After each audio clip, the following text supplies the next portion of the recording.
പുതിയൊരു വീഡിയോയിലേക്ക് എല്ലാവർക്കും സ്വാഗതം. ഇന്ന് നമ്മൾ നല്ലൊരു തേൻ വരിക്കച്ചക്കപ്പഴം വെച്ച് നല്ലൊരു റെസിപ്പിയാണ് ഉണ്ടാക്കാനായിട്ട് പോകുന്നത്. നല്ലൊരു സ്വീറ്റ് റെസിപ്പി. അതിനായിട്ട് ഒരൽപ്പം വരിക്കച്ചക്കപ്പഴം നമ്മൾ എടുത്തിട്ടുണ്ട്. തേങ്ങാപ്പാൽ പിഴിഞ്ഞെടുത്തത്, ഒരൽപ്പം അരിപ്പൊടി, വെല്ലം ചീകിയെടുത്തത്. ഇനി ഇത് തയ്യാറാക്കുവാനായിട്ട് ഒരു പാത്രം എടുത്തതിന് ശേഷം ഇതിലേക്ക് നമുക്ക് വെള്ളം ഇട്ട് കൊടുക്കാം.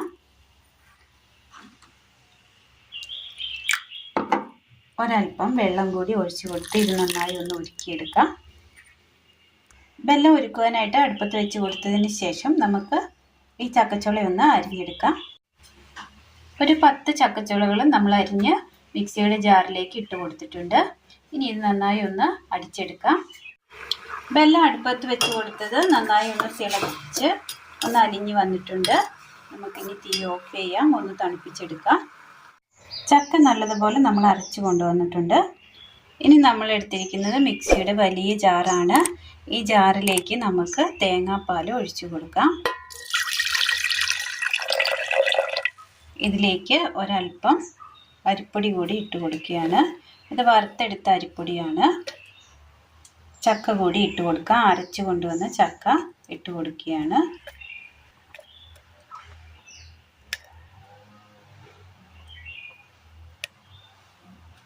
ഒന്ന് അടിച്ചെടുക്കാം. ഇതുപോലെ നന്നായി ഒന്ന് അരച്ചെടുത്തുകൊണ്ട് വന്നിട്ടുണ്ട്. ഇതിലേക്ക് നമ്മൾ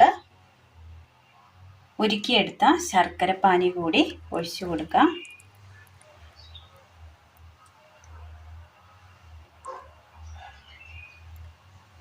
ഇത് നന്നായി ഒന്ന് അടിച്ചെടുക്കാം. ഒരു പാത്രം എടുത്തതിന് ശേഷം നമ്മൾ ഈ അരച്ച് കൊണ്ടുവന്നത് ഈ പാത്രത്തിലേക്ക് നമുക്ക് ഒഴിച്ചു കൊടുക്കാം.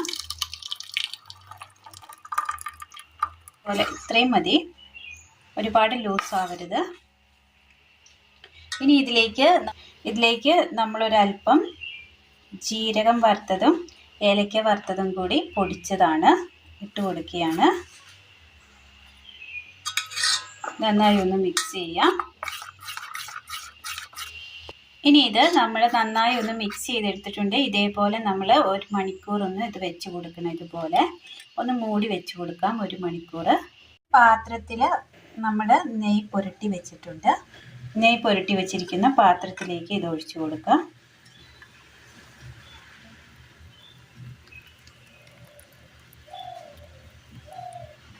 എല്ലാം നമ്മളങ്ങനെ ഒഴിച്ചു കൊടുത്തിട്ടുണ്ട്. അടുപ്പത്തെ ഇഡ്ഡലി പാത്രത്തിൽ ഒരൽപ്പം വെള്ളം വെച്ച് കൊടുത്തിട്ടുണ്ടായി. അതിൻ്റെ തട്ട് നമ്മൾ കമഴ്ത്തിയാണ് മൂടിയിരിക്കുന്നത്. ഇനി ഇതിലേക്ക് നമുക്കിത് വെച്ച് കൊടുക്കാം. അങ്ങനെ അത് വെച്ച് കൊടുത്തിട്ടുണ്ട്. ഇനി ഇതിനെ മൂടി വെച്ച് ഒന്ന് ആവി കയറ്റി ഒന്ന് വേവിച്ചെടുക്കാം. അങ്ങനെ നമ്മൾ വേവിച്ചെടുത്തിട്ടുണ്ട്. തണുക്കുന്നതിന് മുമ്പ് നമ്മളൊരു പാത്രത്തിലേക്ക് കുടഞ്ഞിട്ടതാണ്. അത് നടുവേ പൊട്ടിപ്പോയി. തണുക്കാനായിട്ട് വെച്ച് കൊടുത്തിരിക്കുകയാണ്. നന്നായി ഒന്ന് തണുത്ത് വരട്ടെ. അങ്ങനെ തണുത്തതിന് ശേഷം നമ്മളൊരു പാത്രത്തിലേക്ക് മാറ്റി കൊടുത്തിട്ടുണ്ട്. അങ്ങനെ ചക്ക കൊണ്ട് നമുക്ക് തയ്യാറാക്കിയെടുക്കാൻ പറ്റിയ നല്ലൊരു കിണ്ണത്തപ്പ റെസിപ്പിയാണ് ഇന്ന് നമ്മൾ തയ്യാറാക്കിയിരിക്കുന്നത്. ചക്ക കൊണ്ട് തയ്യാറാക്കിയെടുത്ത ഈ കിണ്ണത്തപ്പം നല്ല ടേസ്റ്റാണ് ഇങ്ങനെ കഴിക്കുവാനായിട്ട്. എല്ലാവരും ഒന്ന് ചെയ്ത് നോക്കണം. ആവശ്യത്തിന് കട്ട് ചെയ്ത് ഉപയോഗിക്കാവുന്നതാണ്. എല്ലാവരും ഒന്ന് ചെയ്ത് നോക്കണം. വീഡിയോയെക്കുറിച്ചുള്ള അഭിപ്രായങ്ങൾ കമൻറ്റ് ബോക്സിൽ അറിയിക്കുവാൻ മറക്കരുത്. അപ്പോൾ ഇന്നത്തെ വീഡിയോ എല്ലാവർക്കും ഇഷ്ടമായി എന്ന് വിചാരിക്കുന്നു. ഇഷ്ടമായാൽ ലൈക്ക് ചെയ്യാനും ഷെയർ ചെയ്യാനും സബ്സ്ക്രൈബ് ചെയ്യാനും മറക്കരുത്. താങ്ക്